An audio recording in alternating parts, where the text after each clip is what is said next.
Hussein Marasabesi, LCME. Selamat datang Pak Ustadz.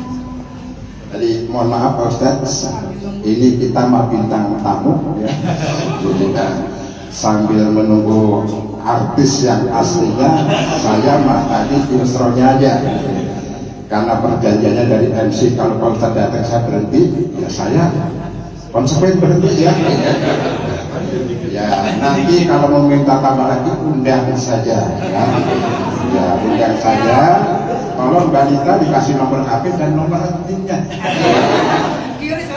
Iya, itu ya. Ya, mohon maaf nanti ya Pak. Kalau mengundang lagi ya nomor HP udah paham ya. Itu ya. Kurang lebih ya mohon maaf. Assalamualaikum warahmatullahi wabarakatuh. Waalaikumsalam warahmatullahi wabarakatuh. Terima kasih kepada Bapak Haji Marianto atas kesan-pesannya. Alhamdulillah. Kini saatnya Pak Ustadz sudah datang, kita masuki acara inti, yaitu sudah berjalan tadi Pak Ustadz. Iya, boleh Pak Ustadz boleh dipersilakan minum? Sudah. Oh, sudah. Masuki acara inti yaitu siraman rohani agar hati dan pikiran kita semakin sejuk. Telah hadir bersama kita Al-Mukarram Bapak Ustadz Dr. Haji Ruslan Hussein Marasabesi LCME yang akan menyampaikan tausiah kepada Bapak Ustadz. Waktu dan tempat kami hadirkan. Bismillahirrahmanirrahim. Assalamualaikum warahmatullahi wabarakatuh. Alhamdulillahilladzi la yansa man dzakara. Alhamdulillahilladzi la yudayyi'u man syakara. Alhamdulillahilladzi bihil ihsani ihsana wa bisabri najata wa kufrana. Asyhadu an la ilaha illallah wa asyhadu anna Muhammadar Rasulullah. Allahumma salli ala sayyidina Muhammad wa ala alihi wa sahbihi wa man tabi'ahum ila yaumiddin, amma ba'du. Alhamdulillah, Ibu sehat. Alhamdulillah. Dokter, Mbak, semua sehat ya. Alhamdulillah. Dua hari ini 2 kali saya ke rumah sakit. Di kemarin itu ada satu kejadian yang Masya Allah ya. Di kemarin itu tiba-tiba saya dapat WhatsApp Ustadz, satu ibu-ibu yang sering banget ikut kajian. Ternyata beliau tuh kritis. Jadi pas saya dapat WhatsApp, saya ke rumah sakit. Ternyata di rumah sakit itu saya ketemu beliau, keluarganya habis sholat istirahat ya. Beliau hanya sendiri dan kritisnya tepat saya datang dan saya talkin sampai beliau putus justru di tangan saya, persis ya, Masya Allah. Padahal kita sudah berapa hari lagi mau Ramadan, sebentar. Ada satu riwayat saya jadi ingat, Talha bin Ubaidillah. Beliau cerita tentang 2 orang pemuda dari kabilah Bani itu datang menghadap baginda Nabi. Qadima rajulaini min Bani fa aslamuhuma jami'an. Terus keduanya itu memutuskan masuk Islam ya. Dan kebetulan Talha ini dapat amanah untuk menampung 2 pemuda ya. Karena zaman itu ketika masuk Islam berarti keluar dari kabilah ya. Dan kata Talha, satu dari 2 pemuda ini ibadahnya itu luar biasa. Sampai puncaknya dia wafat di salah satu medan perang. Berarti dia ini statusnya syuhada. Ini puncak dari ibadah ya. 1 tahun kemudian barulah saudaranya yang satu lagi itu wafat sebagaimana orang awam sakit ya dan wafat. Kemudian Talha mengatakan, fara'aitu fi manam. Malamnya saya tidur, saya bermimpi. Saya melihat sebuah pintu yang saya yakini itu pintu surga. Dan ada kedua orang saudara yang sudah meninggal, yang satu meninggal tahun lalu, yang satu meninggalnya tahun sekarang, kata Talha. Yang meninggal tahun lalu itu dia syahid. Kemudian kata Talha, fa kharijul kharij, keluar penjaga pintu.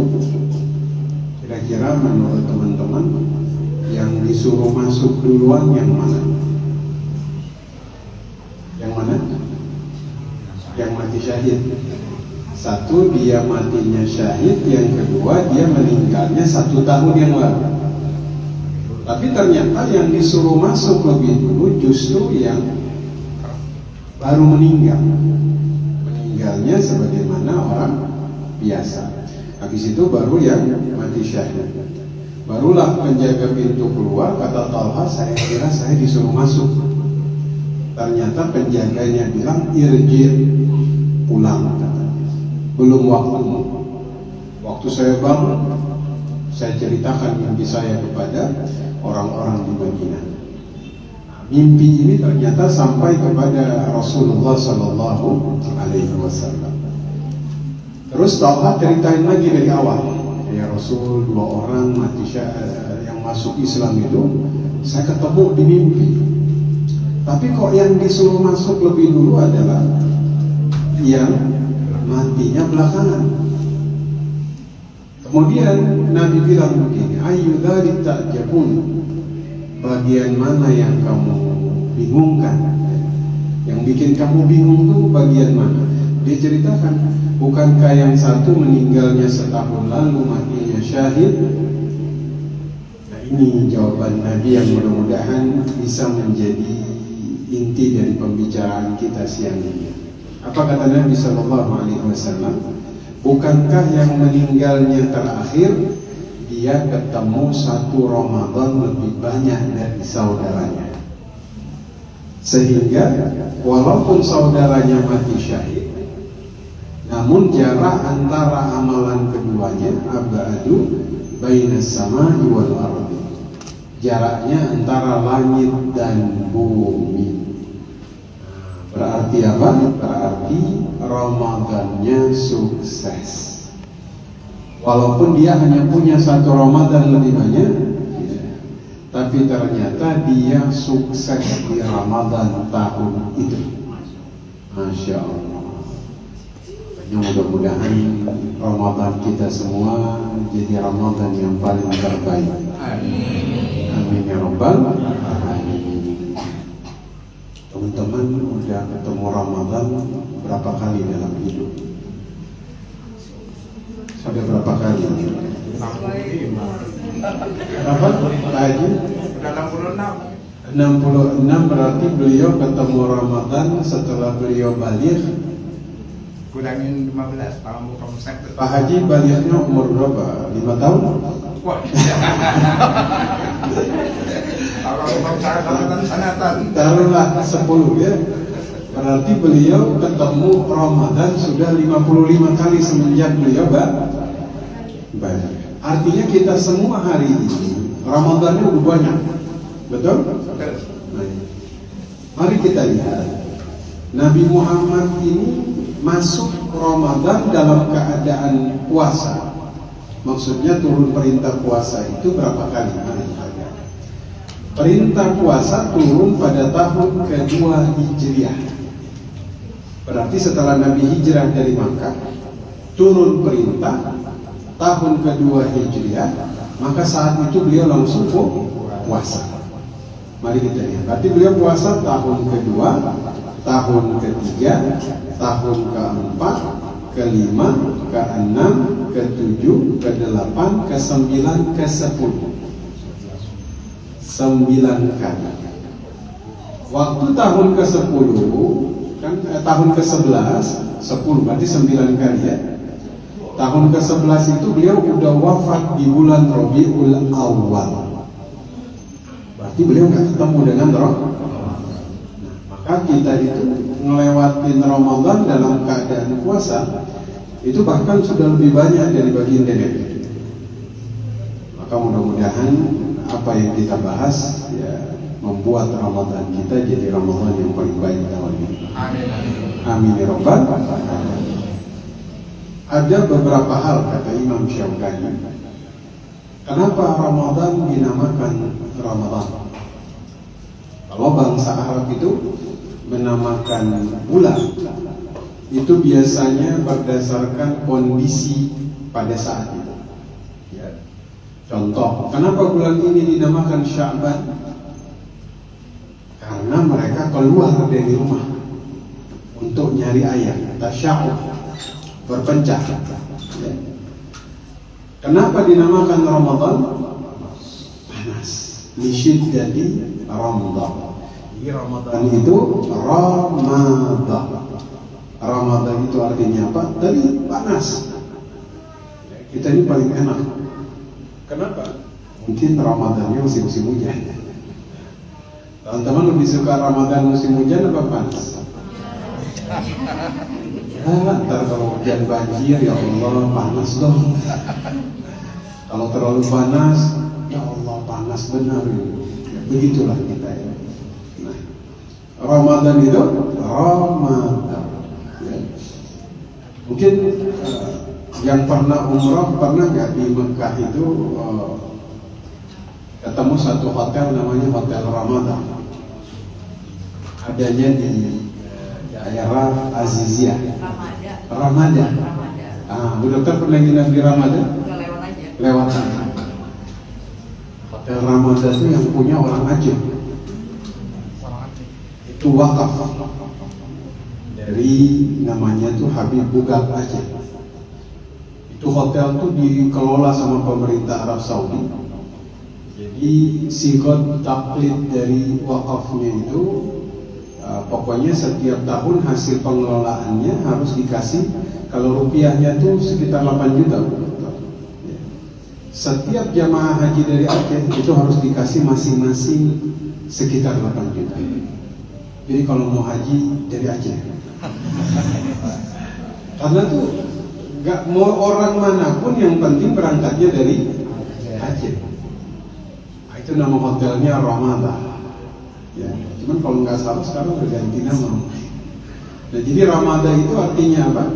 Panas yang terik sekali. Ya, makanya kita tuh paling nikmat. Mau dibilang panas enggak, mau dibilang sejuk juga enggak, pertengahan. Ya. Dulu saya pernah ngerasain puasa itu 44 derajat. Masya Allah. Maghribnya 8:30. Itu keluar di luar tuh kita kayak bisa kena apa, kalau yang nggak terbiasa apa itu Pak Dokter sama Bu Dokter banyak di sini apa heat stroke ya, karena paparan panas ya. Nah, maka Ramadan yang pertama adalah Ramadan, artinya panas. Nah, kata Imam Syaukani yang kedua, Ramadan itu li'annahu yarmudu sayyi'ati bil hasanah. Karena bulan itu mampu membakar dosa dan melipat gandakan pahala. Jadi dua hal ketemu di satu bulan. Dosa diampunkan, pahala dilipat gandakan. Sama kayak misalnya saya minjem duit misalnya sama Pak Haji. Umpamanya.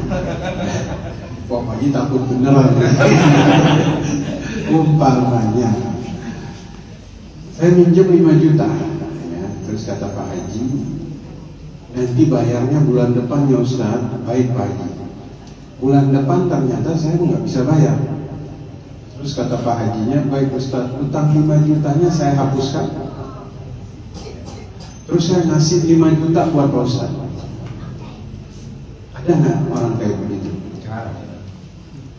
Kan minimal dia hapus, tapi nggak mungkin dia sampai menambahkan. Nah, Ramadan itu dosa dihapus, pahala ditambah. Jadi dosa itu dibakar, pahala ditambah. Nah, kalau bulan lain itu mungkin kayak misalnya Muharram. Muharram itu ada 1 hari doang, 1 hari. Itu kita sebut hari Asyura, 10 Muharram. Ya, kalau ada yang puasa maka dia dihapuskan dosanya. Ya, tapi cuma sehari. Atau misalnya teman-teman puasa Arafah 9 Dzulhijjah, itu ketemunya cuma sehari. Namun Ramadan dari hari pertama sampai hari terakhir, setiap detiknya itu ada penghapus dosa. Ya, kalau misalnya Asyura kita puasa hanya dari pagi sampai maghrib, tapi Ramadan ini 24 jam selama 30 hari. Makanya kenapa dinamakan Ramadan? Karena dia menghanguskan dosa. Nah, itu yang kedua. Sekarang yang ketiga. Kita ini kata Imam Sufyan bin Uyainah, ya, ada itu kita sebut tabi'in, ya. Kalau dibilang tabi'in berarti habis Nabi Muhammad sahabat, habis sahabat tabi'in. Tabi'in itu karena mereka ketemu sahabat, maka mereka disebut tabi'in. Nanti kalau mereka ketemu tabi'in saja itu namanya tabi'ut tabi'in. Ya. Nah, namanya Sufyan bin Uyainah. Beliau tuh ngejelasin satu hadis dari Nabi Muhammad. Jadi Nabi Muhammad itu ini sebenarnya hadis qudsi. Ya. Kalau hadis qudsi berarti Allah yang berfirman, tapi melalui Nabi Muhammad, tapi bukan Al-Quran. Apa kata Allah? Kullu amali bani Adam lah. Semua amalan anak Adam untuknya. Untuk siapa? Untuknya. Misalnya teman-teman sholat itu untuk Allah atau kembali kepada teman-teman? Kembali kepada kita. Sedekah itu kebaikannya akan kembali kepada kita sendiri. Haji kebaikannya kembali kepada siapa? Kita sendiri. Karena memang Allah katakan seluruh amalan anak Adam untuk dia, kecuali satu, illa siyam, kecuali puasa. Puasa itu untukku kata Allah. Wa ana ajzibi, saya yang sendiri akan membalasnya. Nah, Imam Sufyan bin Uyainah ngejelasin hadis ini. Beliau bilang apa? Nanti di hari kiamat usibal abdu, kita ini akan dihisab. Ya. Dan penghisaban yang pertama dilakukan adalah dosa satu dengan yang lain. Ya, misal kita pernah ngomongin orang, maka disuruh bayar. Fayuhlah. Pakai apa? Pakai uang? Nggak bisa. Maka pakai apa? Jadi setiap fitnah kepada orang lain akan diambil dari pahala yang dia lakukan oleh lisannya. Misalnya baca Quran, ada pahalanya? Ada. Nah, pahalanya ini akan ditransfer kepada orang yang dia zalimi. Ya. Misalnya dia pernah memukul saudaranya, ya, maka akan ditransfer kebaikan yang pernah dilakukan oleh tangannya, diberi kepada orang yang dulu dia sakiti dengan tangannya. Ya. Sampai haji sekalipun itu bisa diambil, ditransfer. Ya. Atau umroh, sedekah, zakat, semuanya. Sampai habis seluruh amalannya dia muflis. Muflis itu bangkrut. Karena apa? Dia sudah habis semua amal kebaikannya, yang tersisa itu cuma satu. Apa? Puasa. Nah, puasa ini tidak akan pernah diambil, dia akan disisakan. Karena Allah bilang seluruh amal anak Adam untuk dia illa syam, kecuali puasa. Puasa itu untukku kata Allah. Maka puasa ini nggak bisa kita kasih pahalanya kepada sesiapapun. Walaupun orang yang kita zalimi menuntut kita, dan yang tersisa itu hanya puasa, itu tidak akan diperkenankan diambil.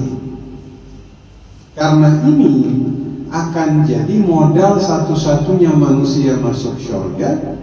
Maka inilah asbab dia masuk surga, puasa.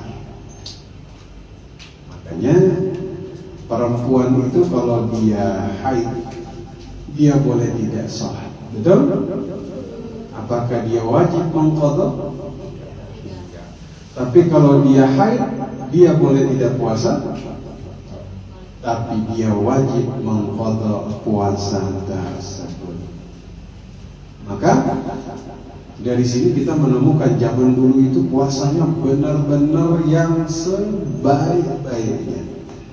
Mereka gak akan biarkan sedikit pun dosa kemudian mengotori puasanya. Kenapa? Kalau sholat udah gak khusyuk, misal. Kalau misalnya amalan lain itu belum sempurna, maka dia jaga betul agar puasanya ini sebaik-baiknya. Makanya kan Utsman bin Affan itu meninggal dalam keadaan puasa. Ja'far bin Abi Thalib itu abangnya Ali, ya, itu dalam satu peristiwa di Jordan itu beliau wafat dalam keadaan puasa. Ya, mari kita lihat. Puasa tadi artinya panas yang menyengat. Jadi karena panas inilah dia menjadi ujian bagi orang-orang beriman. Tapi kita ini harus banyak-banyak bersyukur. Kenapa? Karena kita itu termasuk daerah yang dulu zaman Nabi Sulaiman kita dibilang Ardul Hindi, ujung dunia. Nabi Sulaiman. Nah, itu kenapa dulu Belanda bilang kita Hindia Belanda. Artinya secara geografis kita ini udah paling nyaman kan. Ya. Yang kedua, karena dia membakar dosa ganti dengan pahala. Yang ketiga, karena puasa ini nggak bisa diambil pahalanya oleh orang lain. Yang keempat, kalau amal ibadah Allah perintahkan kepada manusia, pastilah ada bilangan pahalanya. Betul? Contoh misalnya, berapa pahala baca Quran? 10 setiap huruf. Satu huruf 10 kebaikan. Disampaikan jumlah pahalanya. Ya. Berapa pahalanya sholat berjamaah? 27. Ya. Berapa pahalanya infak? 700 kali lipat. Sab'umiyati habbah. Ya. Berapa pahalanya sholat di Masjidil Haram? 100. Nabawi 1000. Berapa pahalanya sedekah? 10 kali lipat. Berapa pahalanya ngutangin orang? 18 kali lipat.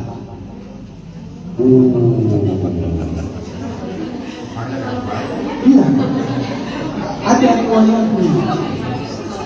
Gitu. Jadi pahala ngutangin orang itu memang lebih besar dari sedekah. Kenapa lebih besar? Iya, Nabi itu sampai nanya sama Jibril. Karena itu dalam peristiwa Isra Mi'raj itu nanti ada satu tulisan yang tertulis, Inna sadaqa bi asyari amthaliha. Sesungguhnya sedekah itu pahalanya 10 kali lipat. Wa ammal qard, tapi kalau minjemin uang buat orang, tamaniyata asyar, 18 kali lipat. Wah, ini jangan berubah semangatnya. Tadi demen sedekah jadi berubah. Oh, ini ada riwayatnya ya. Ada orang misalnya sudah niat mau sedekah nggak jadi, ngutangin aja. Karena pahalanya lebih gede 18. Enggak, ini kondisional. Ini karena tuh orang tuh kalau ngutang tingkat kebutuhannya lebih dari sedekah, betul ya? Orang dapat sedekah sama orang pengen minjem, urgensi atau tingkat kebutuhannya lebih tinggi yang mana? Minjem.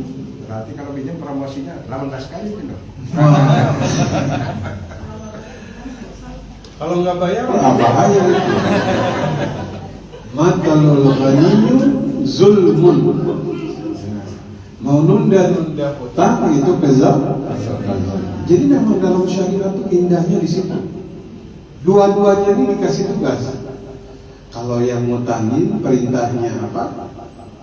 Anzar, kasih waktu tunda. Yang ngutang perintahnya apa? Cepat-cepat bayar. Jadi bahasanya ini kalau dua-duanya ngelaksanain apa yang diajarkan dalam Islam, yang atuh tuh belum waktunya bayar udah bayar. Tapi yang ngutangin bilang udah ntar aja dulu. Dia maksa, enggak anak mau bayar. Enggak, antum udah luas atau belum? Dikasih kayak begitu kan yang ngutang bilang ya gimana ya. Tapi itu maksudnya tuh kayak untuk menjaga jangan sampai terjadi bentrok. Tapi kan yang terjadi zaman sekarang yang ngutang dia nunda, ya, kayaknya kok kita masih sampai di bab hutang piutang. Oh balik lagi. Jadi semua amal ibadah itu ada bilangannya. Disebut berapa kali lipat pahalanya, betul? Namun ada dua ibadah yang kalau misalnya teman-teman cari di dalam kitab, cari di dalam Quran, cari di dalam referensi apapun, itu tidak akan ketemu berapa kelipatan atau bahkan pahalanya. Satu, sabar, ya, sabar. Teman-teman sabar. Ini sabar ini ibadah paling berat. Benar. Suami sama istri mana yang paling sabar? Suami. Yang paling sabar itu biasa suami atau istri? Kalau istri kalau kata suami ya suami. Padahal kalau dua-duanya bersabar itu pahalanya bi ghairi hisab, tidak terhitung, tidak tertimbang, betul? Makanya Umar bin Khattab itu kan orangnya tegas, Pak. Kita bayangin Umar itu kata Nabi, ya Umar, kalau kamu jalan ketemu setan, setannya putar balik. Saking takutnya. Mau zaman sekarang kebalikannya. Ada orang lewat, jangan lewat situ, angker banyak setan. Dia yang putar balik. Umar itu pernah waktu jadi khalifah ya. Ada seseorang itu datang pengen mengeluh ke Umar. Pengen cerita masalah dalam rumah tangganya. Kenapa? Istrinya cerewet. Istrinya apa? Suka ngomel di rumah. Waktu nyampe di rumahnya Amirul Mukminin, dia sampai ternyata Umar lagi diomelin sama bininya.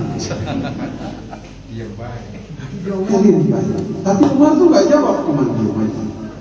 Abis itu dia nggak jadi, dia pulang. Tapi dipanggil sama Umar. Umar tanya, kenapa? Kok nggak jadi? Ternyata engkau ya Amirul Mukminin punya masalah. Kita ini masalahnya sama ternyata. Dia cerita, Umar bilang, sudahlah, dia mencuci bajuku, dia merawat anakku, dia memasak untukku, maka saya bersabar terhadapnya. Maka pahala sabar itu tanpa batas. Ya, kalau ada misalnya orang bilang, saya sudah sabar loh, katanya. Itu sabar? Misalnya dia bilang, saya sudah sabar padahal. Itu berarti nggak sabar itu. Makanya kenapa pahalanya tanpa batas. Yang kedua, amal yang pahalanya itu enggak ditimbang, tidak disebutkan berapa pahalanya, saking besarnya amal tersebut, puasa. Apa? Puasa. Maka kalau kita tahu pahalanya tidak tertimbang, tuh kayak pemuda mu'allaf tadi yang kita cerita di awal, itu jarak pahalanya langit dan bumi. Berarti dia sukses puasanya. Maka mudah-mudahan ini jadi bekal bagi puasa teman-teman semua. Amin ya rabbal alamin. Puasa ini ibadah paling ikhlas tuh puasa. Satu, dia nggak bisa ditunjukkan. Kalau misalnya kita, siapa yang bacaan Qurannya paling bagus, orang bisa saling menampakkan suaranya, betul? Siapa yang misalnya contoh sholat khusyuk pun kan sebenarnya nggak bisa diukur. Cuman biasanya ketika dia tenang dalam sholat, orang bisa bilang sholatnya khusyuk. Haji orang bisa mengukur, bisa melihat. Oh dia berangkat, dia begini, sedekah bisa kelihatan. Siapa yang bisa membanggakan puasanya paling baik di sini? Bisa? Bisa. Misalnya saya tanya kepada teman-teman, puasa hari ini misalnya, hatta bilang puasa nggak ketahuan, nggak ketahuan. Kenapa? Itu amalan paling siap, paling rahasia. Ada sekitar mungkin 20 tahun lalu ya di Bandung. Kebetulan waktu itu saya di rumah saudara saya, dan di situ ada ponakan-ponakan saya juga. Jadi puasanya tuh kita bareng-bareng adalah 2 hari. Dan ponakan saya ini suka pakai sepatu yang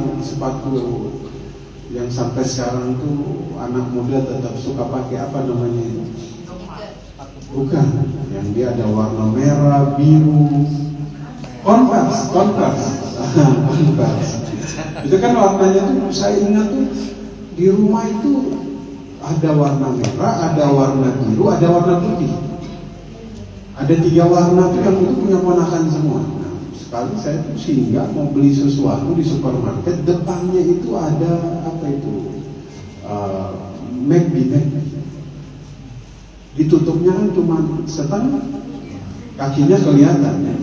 Saya parkir pas di depan, itu ada sepatu. Saya bilang ini nggak mungkin kebetulan. Kok warnanya ini warna yang selalu ada di rumah ini, punya ponakan ya. Ada 3, mereka duduk pas samping kaca, jadi yang kelihatan kan kakinya. Yang saya tahu selama ini kalau buka puasa, 3-tiganya ini lemas lebih dari orang yang puasa. Karena kita kan lihat namanya ponakan masih anak-anak muda begitu ya. Ya anak muda kan kadang puasanya lemas karena mungkin baru mau biasakan begitu ya. Karena saya penasaran, saya masuk. Yang satu lagi megang apa itu burger ya. Yang satu lagi minum. Itu waktu masuk lepas itu semua dari tangannya, pucat semuanya gitu ya. Selama ini kan saya bilang kita nggak bisa identifikasi seseorang itu puasa atau tidak. Nah, makanya puasa pahalanya tidak tertimbang, tidak tertakar, tidak terukur. Ya? Dan Masya Allah, hujan akhir Sya'ban lagi gajian. Mudah-mudahan teman-teman sehat semua. Allah panjangkan umurnya. Allah luaskan rezekinya. Yang sakit semoga cepat sembuh. Yang punya hutang biar cepat lunas. Aminnya ini berapa otak ini? Sampai kedengaran abang-abang tukang parkir di depan. Karena doa di waktu hujan itu makbul, ya, Masya Allah. Sampai mana ya?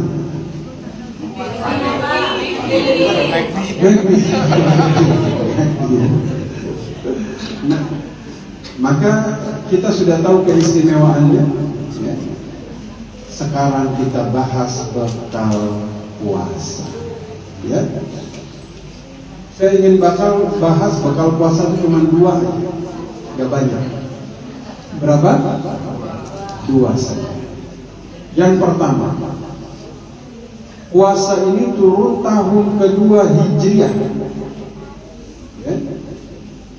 Kalau teman-teman baca dalam Quran, ada ayat yang dimulai dengan ya ayyuhalladzina amanu, itu berarti turunnya itu di Madinah. Turunnya di mana? Madinah. Karena di situ orang yang dengar itu rata-rata orang dari mana? Kalau ya ayyuhan nas itu di Makkah. Kalau kita sebut Makkiyah, Madaniyah. Ya. Nabi terima perintah ya ayyuhalladzina amanu, wahai orang-orang beriman. Wahai orang-orang beriman. Kutiba alaikumus syiyam kama kutiba alal ladzina min qablikum la'allakum kutiba. Kutiba ini kan kalau diartikan diwajibkan. Kutiba ini sebenarnya dia ada di atas wajib. Biasanya segala sesuatu di dalam syariat yang Allah tahu ini akan menyusahkan hambanya, maka Allah akan menggunakan kutiba. Bukan wujiba tapi kutiba. Karena Allah tahu puasa ini akan tidak mudah dilaksanakan oleh umatnya, makanya Allah pakai kutiba. Diwajibkan atas kalian berpuasa sebagaimana diwajibkan atas umat-umat sebelumnya. Berarti nabi-nabi yang terdahulu puasa. Siapa nabi yang pertama kali melaksanakan puasa? Nabi Nuh. Nabi Nuh. Kenapa? Karena Nabi Nuh ini rasul pertama di atas muka bumi. Itu Nabi Nuh. Ya. Nabi jumlahnya ada 124.000. Rasul ada 313. Rasul pertama itu Nabi Nuh. Dan Nabi Nuh ini nabi atau rasul yang pertama kali puasa. Nabi Daud puasa? Puasa. Yuftiru yawma yasumu yawma. Sehari puasa, sehari berbuka.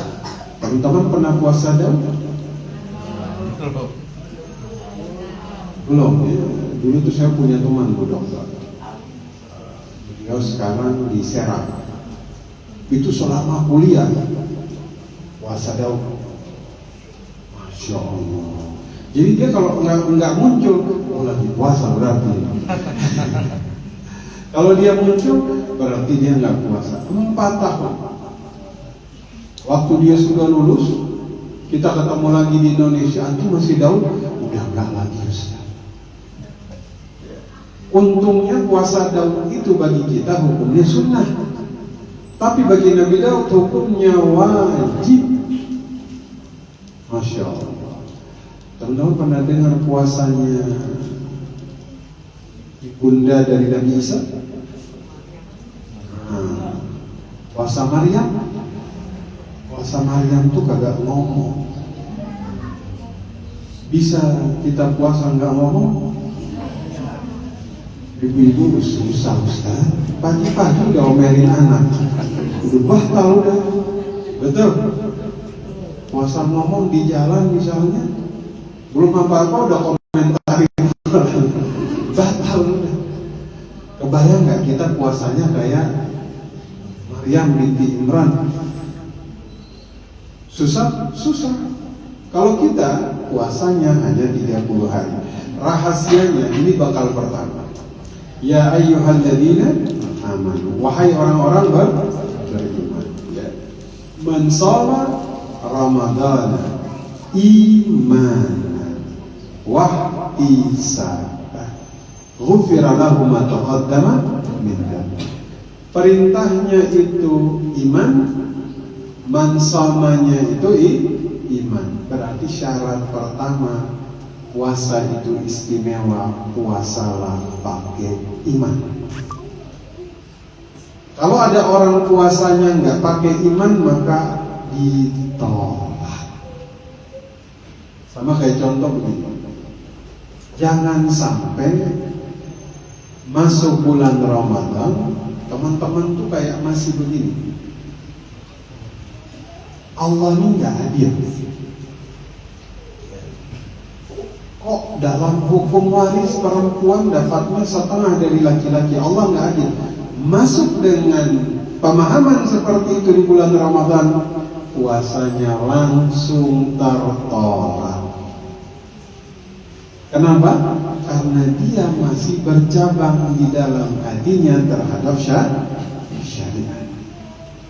Maka hati-hati ketika kita masuk bulan Ramadan, kita masih mengkritisi satu saja ayat Allah, ditolak. Masuk bulan Ramadan, kita masih memikirkan, apa iya Nabi Muhammad itu bisa Isra Mi'raj? Emang iya Nabi bisa tembus sampai ke langit ke-7? Bahkan dalam ilmu astronomi saja mencapai garis paling terluar, itu pun masih perkiraan, masih bayangan, bahwa ujung langit itu bisa dicapai dengan kendaraan kecepatannya cahaya, perjalanannya 10 juta tahun.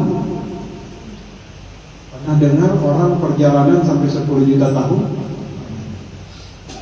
Makanya itu kan dibilang, kalaulah misalnya ya, ada yang ngambil foto dari lapisan terluar dari langit sampai ke bumi, maka yang terfoto itu, ini dalam ilmu fisika, yang terfoto itu bukan kita sekarang, tapi zaman dinosaurus. Kenapa?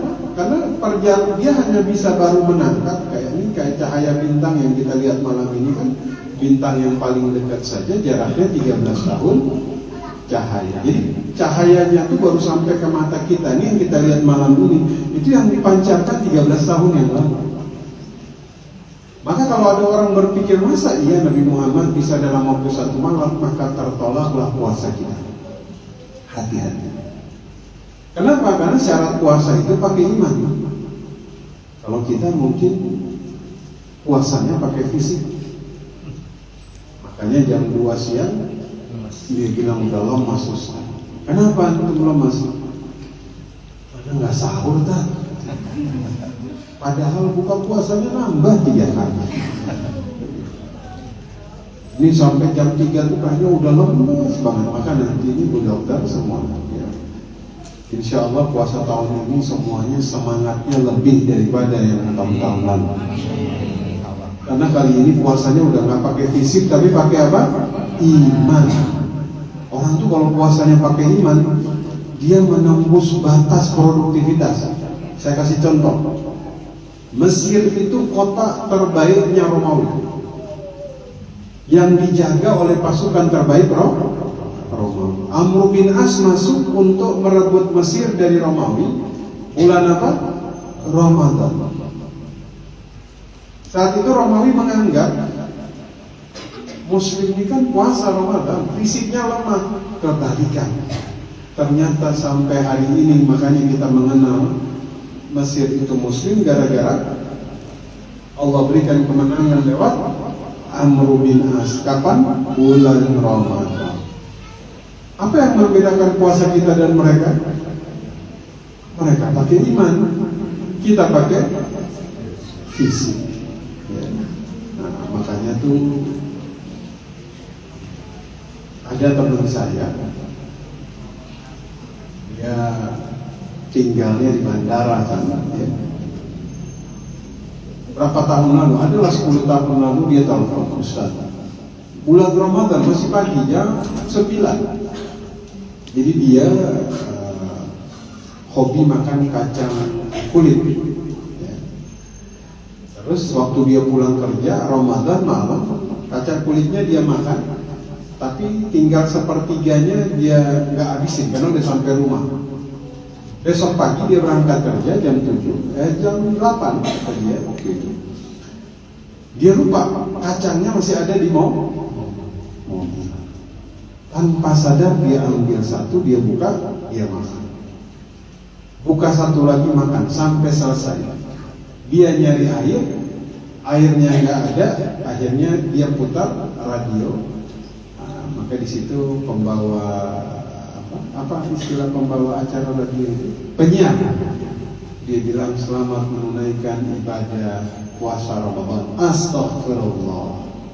Saat itu dia nelfon saya, bagaimana status puasa saya Ustaz?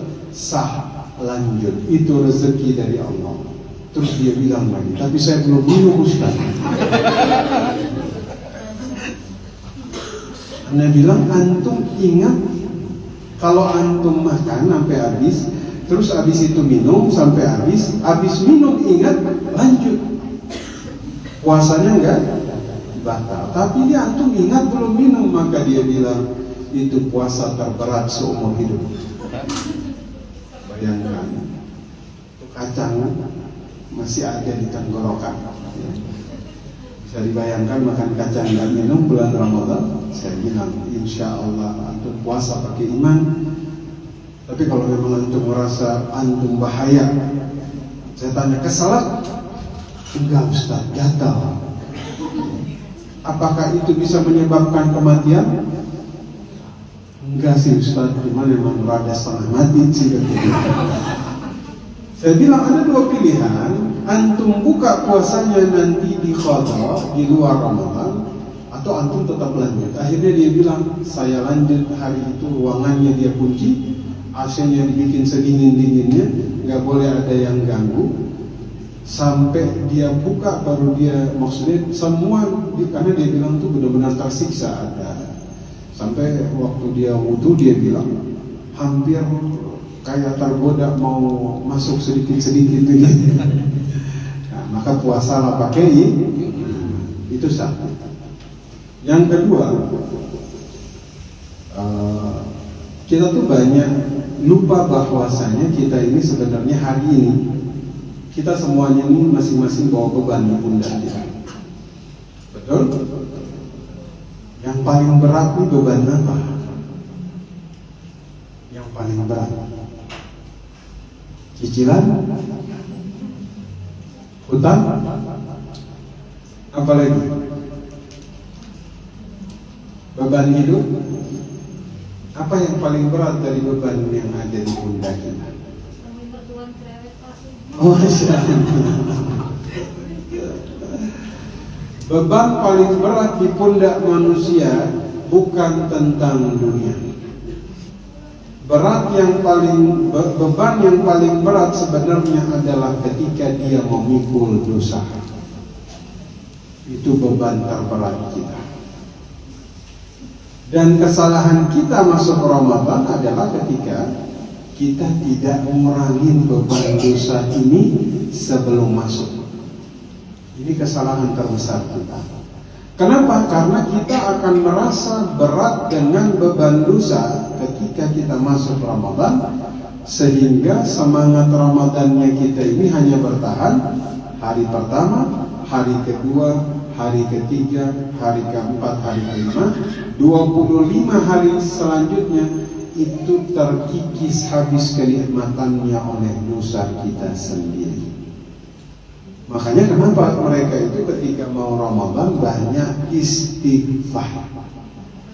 Kenapa? Jangan sampai beban ini kita bawa masuk ke bulan Ramadan. Karena kalau sampai kita bawa masuk, dia akan membebani kita, dan kita tuh tidak akan mencapai kenikmatan beribadah di bulan Ramadan. Teman-teman pernah naik gunung? Gunung apa? Gunung Rinjani, Masya Allah, dokter sampai Gunung Rinjani. Pak Haji pernah? Gunung Selamat. Berat itu Gunung Selamat, tinggi aja. 3 sisi beliau pernah mendaki Gunung Selamat, Masya Allah. Tapi biasanya ketika pendakian terakhir Pak Haji, kita harus melepas semua bawaan, betul? Mau summit itu pasti semua barang ditinggal di tenda ya. Karena kalau mau mencapai puncak itu satu syaratnya jangan bawa beban terlalu banyak. Kalau bebannya banyak kita akan kelelahan. Nah, Ramadan itu kayak begitu. Kita datang bawa dosa lisan, masuk Ramadan dipastikan lisan kita berat untuk baca Quran. Karena satu dosa akan mengurangi satu kenikmatan ibadah. Dua dosa akan mengurangi dua kenikmatan ibadah. Begitu terus sampai habis kenikmatannya. Maka cara mengembalikan kenikmatan ibadah itu cuma satu. Jika kita berusaha khusyuk di dalam ibadah dan nggak bisa khusyuk, kemungkinan kita punya dosa yang menghalangi kita dari kenikmatan tersebut. Makanya barang siapa yang ingin merasakan nikmatnya ibadah, dia harus banyak-banyak istighfar. Jadi mulai hari ini teman-teman harus punya target satu hari kalau bisa istighfar sampai sebanyak-banyaknya. Ya, saya kalau mau itu tuh biasanya udah pegang apa itu yang elektrik itu. Astaghfirullah, astaghfirullah, astaghfirullah. Pokoknya setiap hari agar masuk Ramadan kita tuh ringan dari beban. Kan realitas yang sering kita temukan tahun ke tahun. Hari pertama masjid sampai mana? Sampai luar. Minggu kedua yang luar udah pada ke dalam.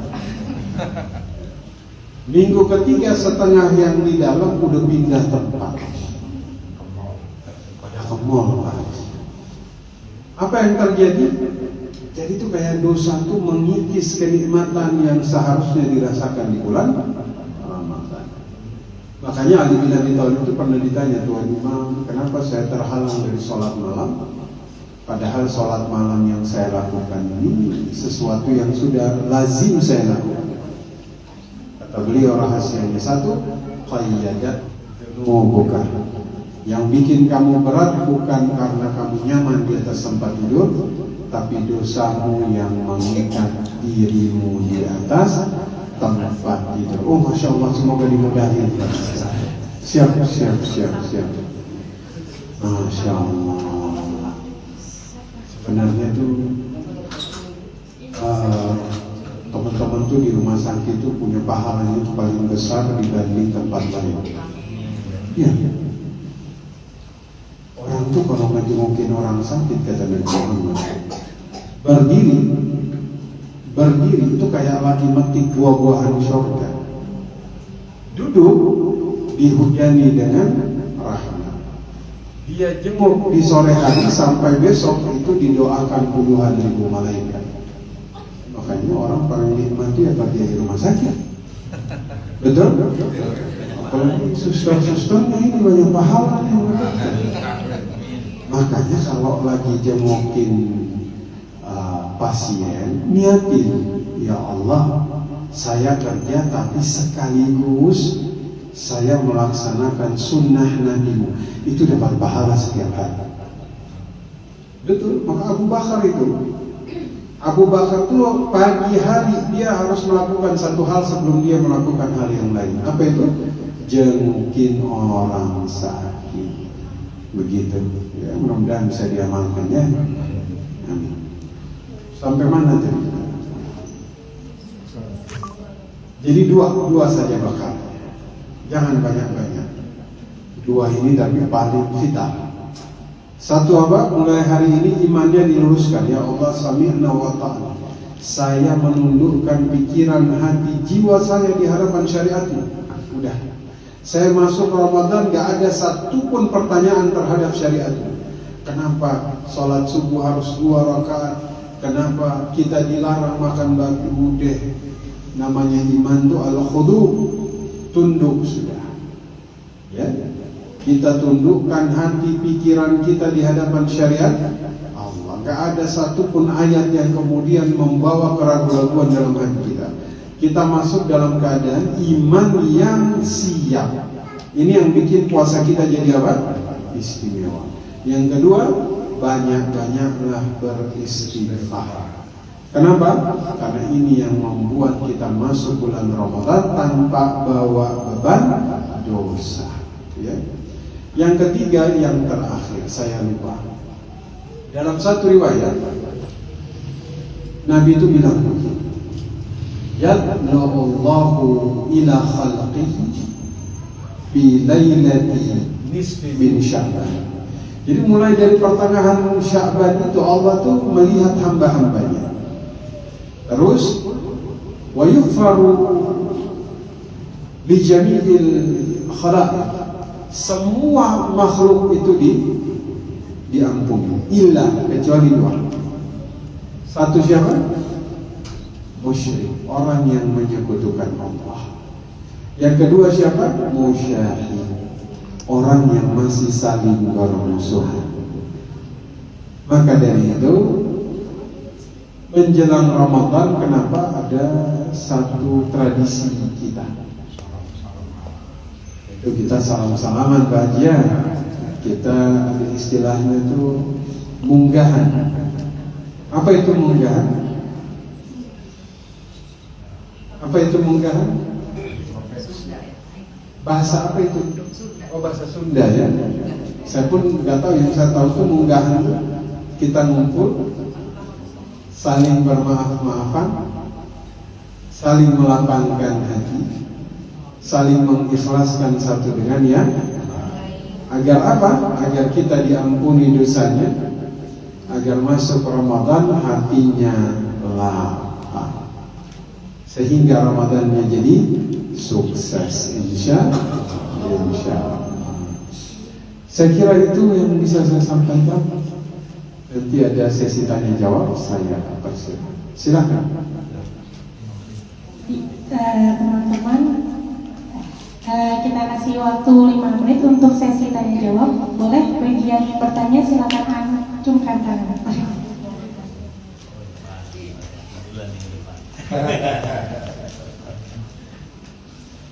Assalamualaikum warahmatullahi wabarakatuh. Waalaikumsalam. Tadi disampaikan ayat sama yang kaitan dengan kutiba alal ladzina min qablikum. Jadi nabi-nabi yang terdahulu juga puasa. Dalam sebuah ceramah saya pernah dengar bahwa Nabi Adam pun puasa. Kemudian tadi Pak Ustaz hanya dari Nabi Musa. Ini yang dari Nabi Nuh. Ini yang benar, ini yang mana? Itu satu. Yang kedua kaitannya dengan meluruskan iman. Ini kepada terutama kaum Hawa. Ini ada ayat yang selalu diingkari. Itu ayat poligami. Nah, itu kira-kira gimana itu? Kembali ke ayat. Terima kasih. Assalamualaikum warahmatullahi wabarakatuh. Waalaikumsalam. Baik. Saya tahunya poliklinik. Mau jawab yang satu apa yang kedua dulu? Satu dulu ya. Zaman Nabi Adam sampai Nabi Nuh, itu manusia berbuat dosa tapi tidak sampai dosa besar. Tidak sampai dosa besar, Pak. Mereka berbuat dosa tapi dosanya tidak sampai dosa besar. Dimulai akhirnya dari zaman kakeknya Nabi Nuh itu sudah terjadi dosa besar. Maka kemudian Allah turunkanlah Rasul yang pertama dan perintah puasa. Karena sebelum zaman Nabi Adam sampai sebelum Nabi Nuh itu tidak ada yang berbuat dosa yang sampai dosa besar. Kalau makan buah kul Itu tidak termasuk, karena itu hanya pada saat Nabi Adam alaihissalam. Tapi setelah zaman Nabi Adam ke bawah, misalnya anaknya itu Qabil dan Habil bermasalah sehingga terjadi pembunuhan, tapi tidak sampai menyekutukan Allah sana. Ya? Nah, jadi mereka tuh nggak ada sampai berhala tuh nggak ada. Itu ada di zaman kakeknya Nabi Nuh, sehingga Allah turunkan Nabi Nuh sekaligus perintah puasa. Ya? Jika ada riwayat, wallahu a'lam, ya, kalau yang saya tahu, memang dalam beberapa referensi yang kita baca, pertamanya itu dari Nabi Dan alasannya itu karena sudah mulai ada manusia yang melakukan dosa besar. Di mana dosa besar ini dari zaman Nabi Adam ke bawah itu nggak ada yang melakukan itu. Nanti pada saat kakeknya Nabi Nuh itu udah mulai dibikin sesembahan selain Allah, makanya turun Rasul sampai kemudian perintah puasa. Allah. Yang kedua tentang poligami, ya. Baik. Memang seorang laki-laki diperkenankan untuk menikah lebih dari satu. Kalau dia tidak mampu berbuat adil, maka satu saja sudah cukup. Adil ini, ya makanya dikasih syarat kalau dia mau, dia harus apa? Adil. Misalnya ada seorang laki-laki berpoligami dan dia tidak adil, maka dia akan datang di hari kiamat dalam keadaan bahunya ini miring sebelah. Itu. Jadi di Arab itu mereka poligami. Misalnya mereka beli rumah, istrinya ada 3, beli rumahnya harus 3. Dia beli mobil harus 3. Dia beli berlian harus 3. Dia beli emas harus 3, saking takut enggak adil. Dan bagi para wanita, jangan mengkritisi ayat, tapi kemudian itu adalah salah satu perintah yang bukan perintah, tapi pilihan yang Allah berikan. Tapi bagi laki-laki yang tidak bisa, ya satu saja sudah cukup. Ya, tapi jangan kemudian, wah ini kok Allah perbolehkan, jangan. Ya, sudah, itu ketentuan Allah. Ya, nah, bagi laki-laki kalau nggak bisa adil, satu saja cukup.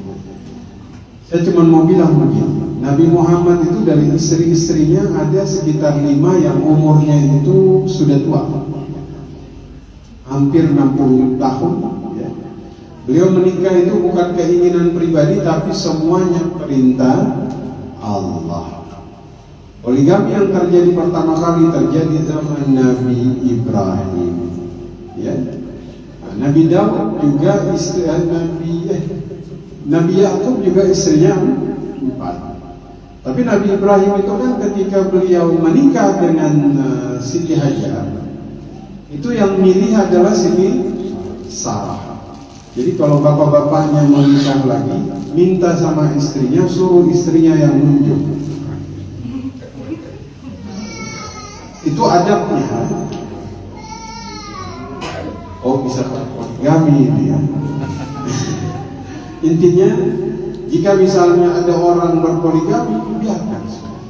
Berarti dia bisa berbuat adil. Karena memang dalam Al-Quran disebutkan bagi yang bisa adil, silahkan. Ya. Jadi jangan sampai kemudian menjustifikasi ayat itu. Nah ini bahaya. Wallahu a'lam.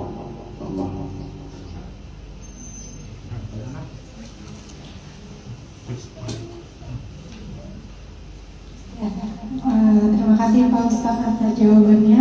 Mungkin kita satu lagi ya sesi bertanya, boleh? Silakan. Assalamualaikum warahmatullahi wabarakatuh. Waalaikumsalam.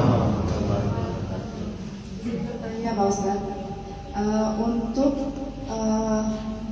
orang yang sakit sudah lama, Baik. tapi sebenarnya rajin puasa sunnah Senin Kamis. Baik. Hanya saja memang ada keterbatasan sakit lambung. Baik.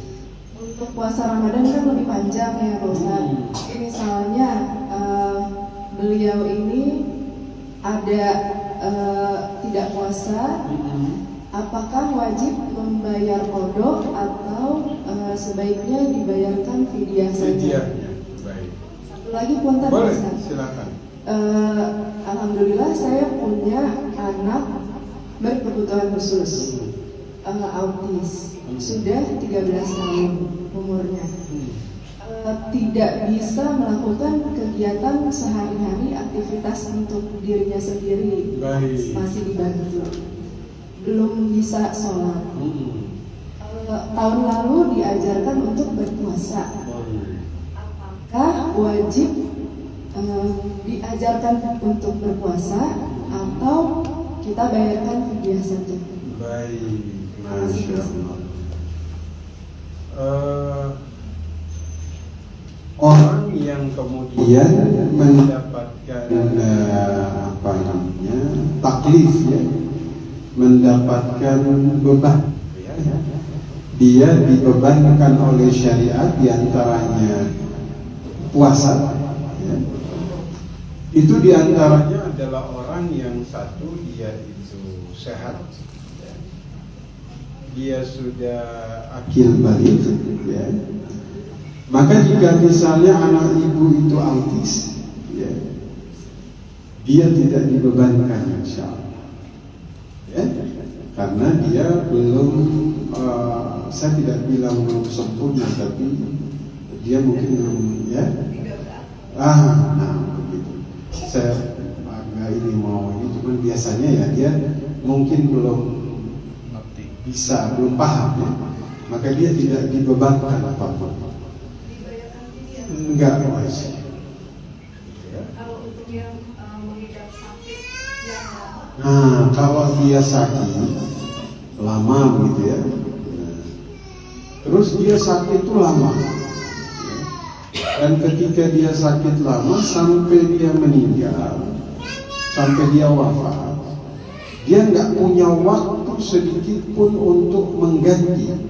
Misalnya dia sakit 1 tahun, gitu ya. Setelah 1 tahun itu dia dikasih sehat 1 tahun, dan dia tidak kemudian mengganti puasa yang dia tinggal saat dia sakit, maka harus dibayarkan fidyahnya. Misalnya ada orang sakit 1 tahun, sakit tanpa ada kesempatan sembuh, sampai meninggal dia nggak ada kesempatan sehat buat membayar puasanya, maka ini sebagian ulama menyatakan dia tidak wajib bayar fidyah. Kenapa? Karena Allah tidak membebani manusia melebihi kemampuan dia. Yang kena itu orang yang sehat, dia punya kesempatan bayar tapi dia tidak bayar. Tapi lebih afdalnya silahkan dibayar.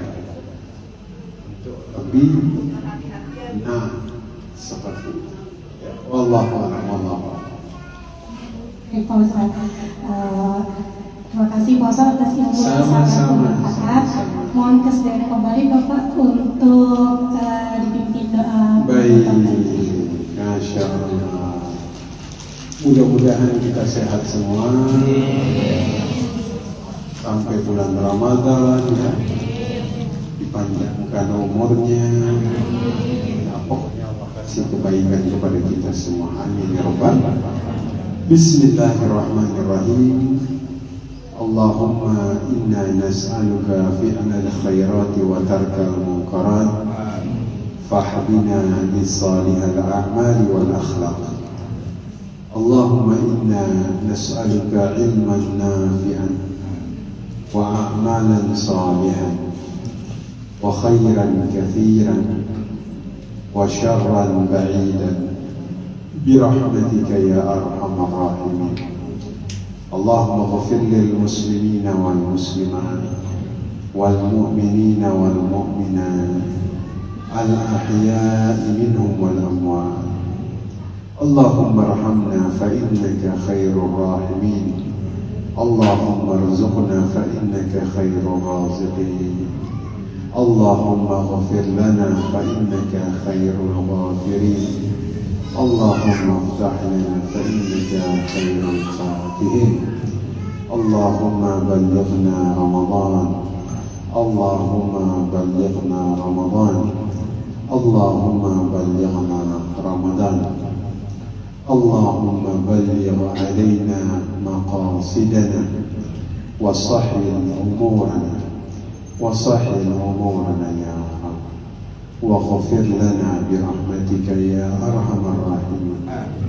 Rabbana atina fid dunya hasanah wa fil akhirati hasanah wa qina adzabannar wa qina adzabannar wa qina adzabannar. Wa sallallahu ala sayyidina Muhammad wa ala alihi wa sahbihi ajma'in. Amin amin ya rabbal alamin. Subhanaka Allahumma wa bihamdika asyhadu an la ilaha illa anta astaghfiruka wa atubu ilaik. Assalamualaikum warahmatullahi wabarakatuh.